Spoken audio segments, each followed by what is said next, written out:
पंडित जिंदा है इस खास पेशकश में आपका स्वागत है। मैं हूं शाहिद अंसारी। मुंबई में अरब सागर में ऑयल माफियाओं के खिलाफ मुंबई पुलिस और कस्टम, इंडियन कोस्ट गार्ड जैसी एजेंसियां कार्रवाई करती रही। बीते 2 दशकों से अरब सागर में सक्रिय ऑयल माफिया राजू पंडित पर मुंबई पुलिस ने कार्रवाई करते हुए उसे मौका के तहत जेल भेज दिया। लेकिन 2 साल पहले राजू पंडित जमानत पर बाहर आए। कुछ दिनों तक ऐसा लग रहा था कि पंडित अरब सागर में ऑयल माफियाओं की इस गैंग से पूरी तरह से अलग हो चुका है और अब उसने इस गोरख धंधे से तौबा कर ली है। लेकिन ये मुंबई पुलिस की सबसे बड़ी गलतफहमी थी, क्योंकि पंडित इस गोरख धंधे में अभी भी जिंदा है और अरब सागर में ऑयल माफियाओं का सरगना है। इस बात का दावा हम नहीं बल्कि एक ऑडियो क्लिप कर रही है। दावा किया जा रहा है कि ये ऑडियो क्लिप कुख्यात ऑयल माफिया राज किशोर दास उर्फ राजू पंडित की। सबसे पहले सुनते हैं पंडित की ये ऑडियो क्लिप।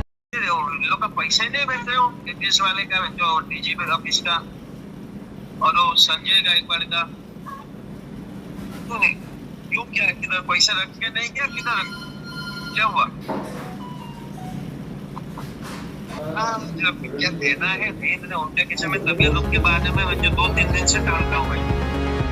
पंडित इस बातचीत में कहता है कि एटीएस इस एजेंसी का नाम लेता है और वहां पैसे पहुंचाने की बात कर रहा है। हम इस ऑडियो क्लिप की पुष्टि नहीं करते, लेकिन सूत्रों की माने तो ये ऑडियो राजू पंडित का है।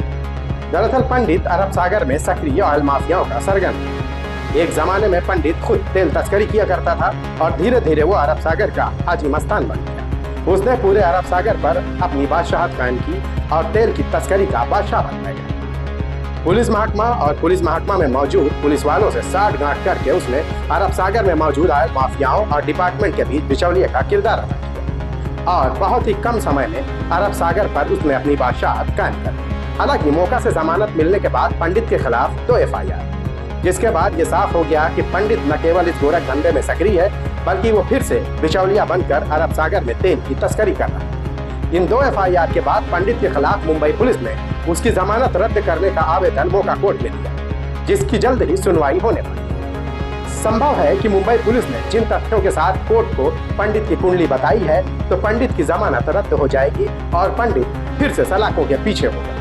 फिलहाल पंडित की इस ऑडियो क्लिप, जिसमें पंडित महाराष्ट्र एटीएस और दूसरे महकमा में पैसे पहुंचाने की बात कर रहा है, इससे जाहिर होता है कि पंडित के साथ महकमे में मौजूद कई अफसरान अभी भी शामिल हैं, जिसकी वजह से अरब सागर में तेल तस्करी का ये धंधा फल फूल रहा है। Desk report, Bombay news.